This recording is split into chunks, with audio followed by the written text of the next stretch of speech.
En realidad, a mí siempre me impresiona esta palabra porque habla de una boda. Se prepara la boda del hijo del rey. Pero fíjense un detalle, no menciona a la novia, no la menciona. Si ustedes leen el texto, no menciona a la novia. ¿Por qué? ¿Por qué no la menciona? Si era una figura importante también, era la que se iba a casar con el hijo. Y es interesante porque esta es como una manera para que el oyente o el lector pueda poner su nombre en el lugar de la novia. Porque esa novia eres tú. Precisamente. Y fíjate que al mismo tiempo que eres la novia, eres invitado al banquete. O invitada, como quieras verlo.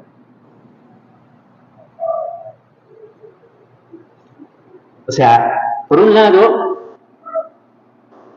es la protagonista que está en tensión ahí, que va a casarse con el hijo. Al mismo tiempo, eres un invitado, una invitada más que viene simplemente a disfrutar del alimento que se va a dar. Porque al fin y al cabo, los invitados vamos a felicitar a los novios, pero también a disfrutar de la comida, ¿no? Y el punto es que estos invitados rechazan la invitación. En el mundo de hoy, muchos rechazan la invitación porque les parece que es demasiado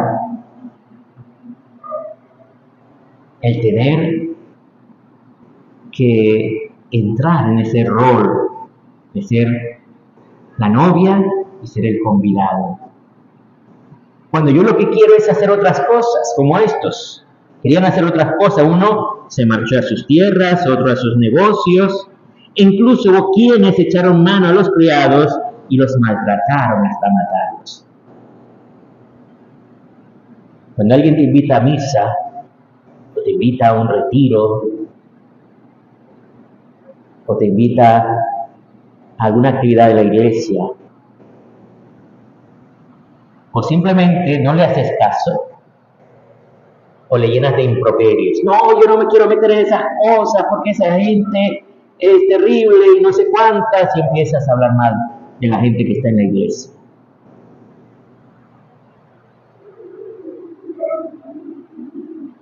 Has matado al enviado, que son los criados. Alguien que te invitó a una actividad de la iglesia no es, cierto, no es Dios, es el criado de Dios.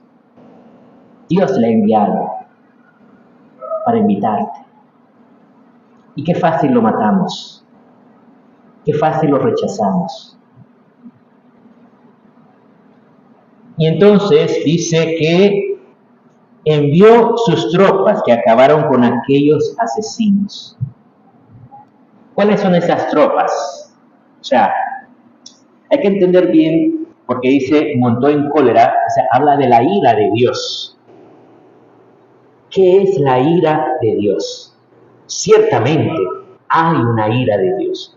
Dios tiene mucha paciencia.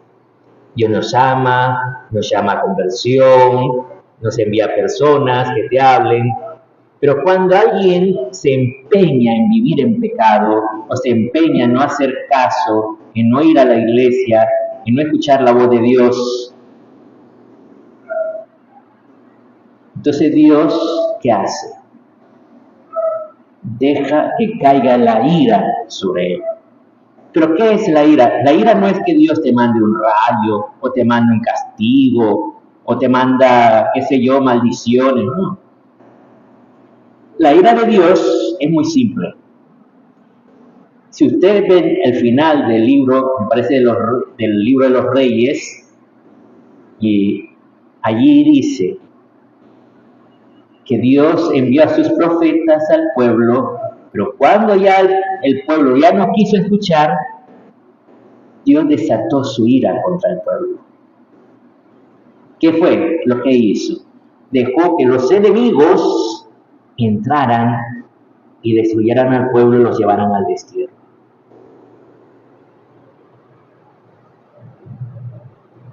¿Cuáles son nuestros enemigos? Los enemigos del alma, nos enseña la iglesia: carne, mundo y pecado, y demonio. Carne, mundo y demonio. Los tres enemigos del alma.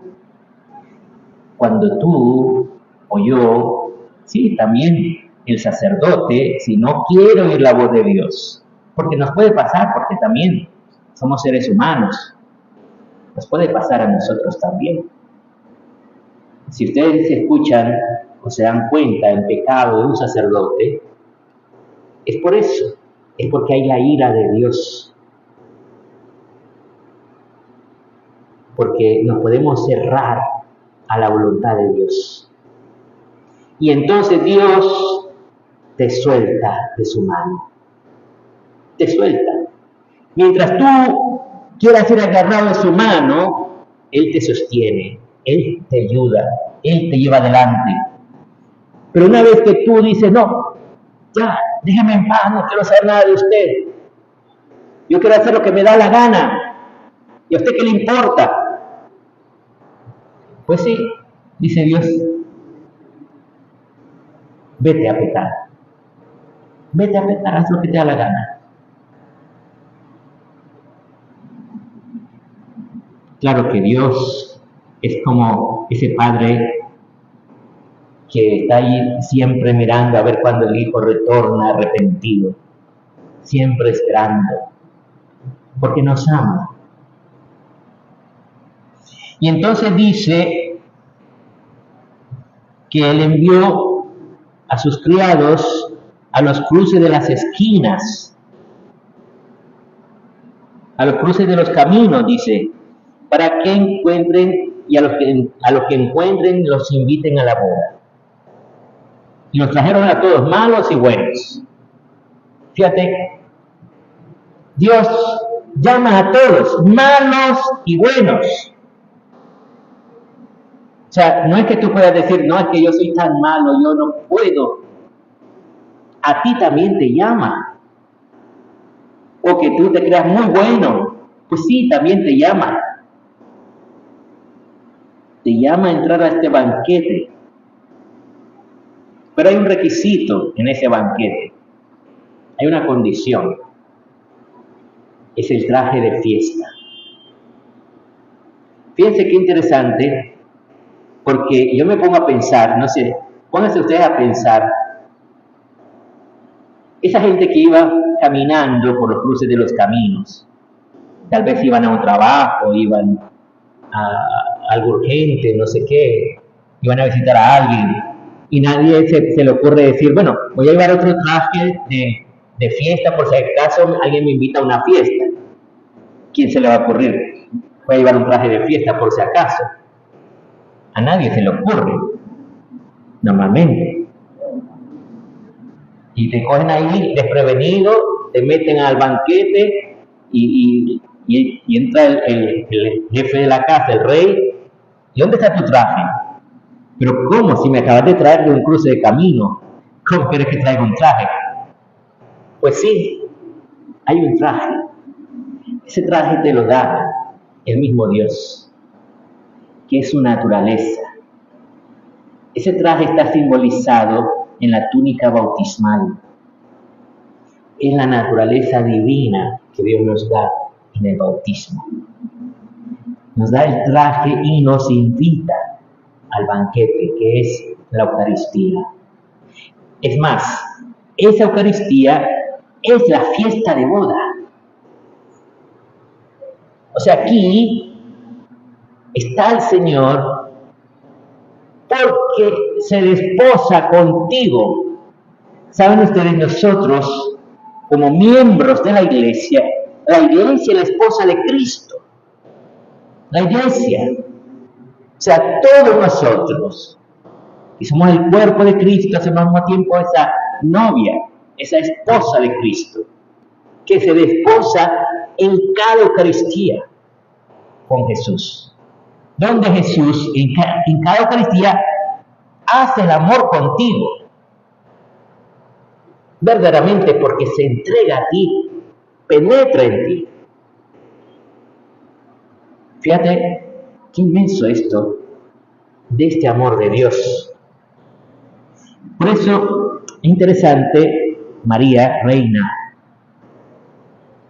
¿Qué significa que María Reina? Los protestantes hablan con ignorancia, porque dicen, no, es que nosotros los católicos, o sea, que los católicos piensan que María es una diosa y por eso la coronan en el cielo. Pues no. Porque hay que entender bien qué significa ser coronado.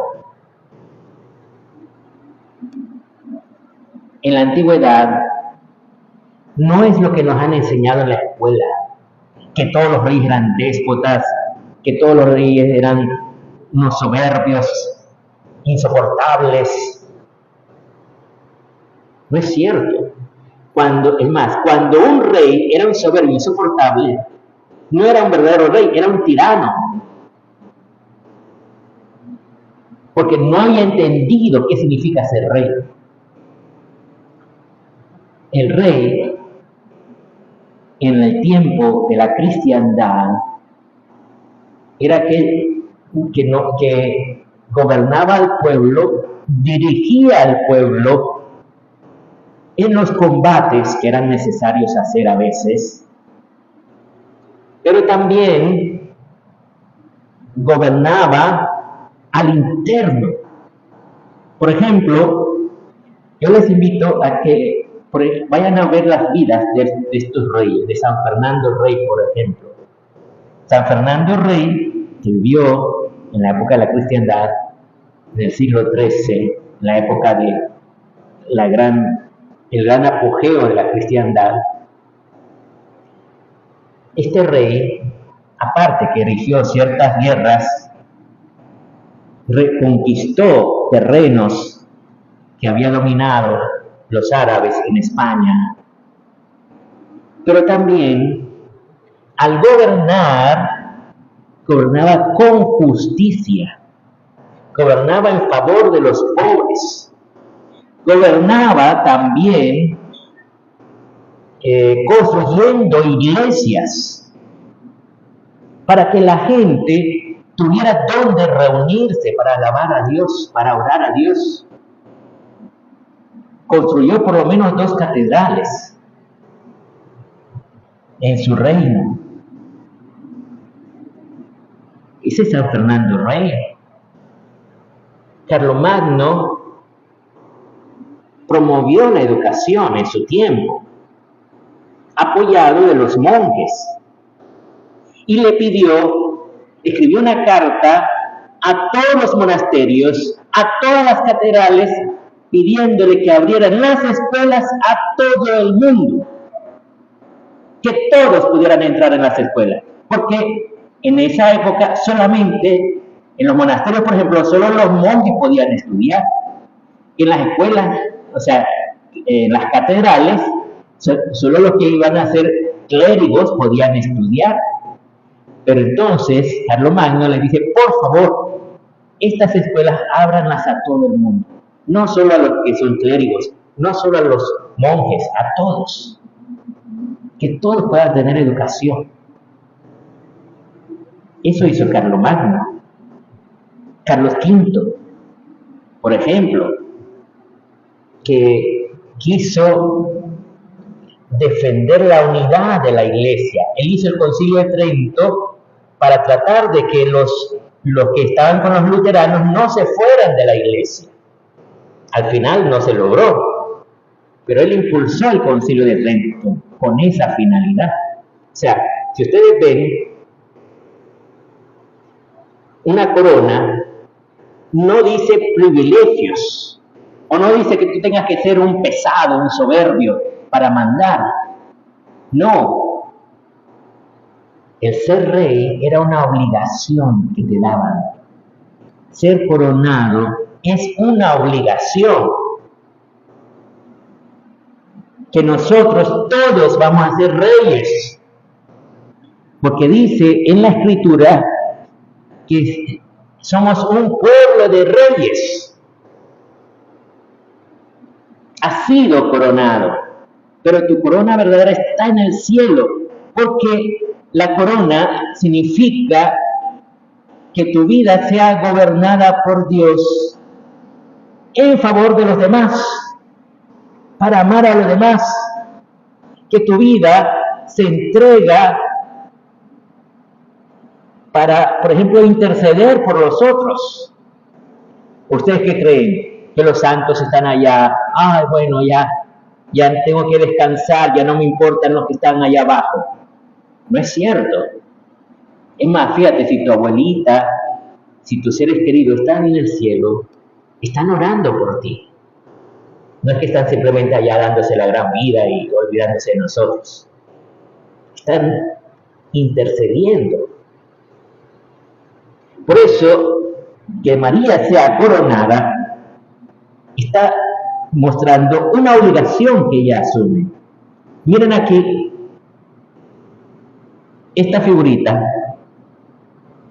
que está debajo de la cruz y encima del mundo, esta bola que simboliza el mundo, simboliza a la Virgen María. Simboliza que a través de María las gracias de la redención llegan al mundo. Porque ella está siempre intercediendo por nosotros. Por eso, bendigamos al Señor que ha elegido a María, pero también nos ha elegido a nosotros. María ya está coronada, pero eso nos anuncia lo que Dios quiere hacer con todos nosotros. Llevarnos al cielo, a ser felices, pero al mismo tiempo a seguir cumpliendo una misión importante, que es de interceder por los demás.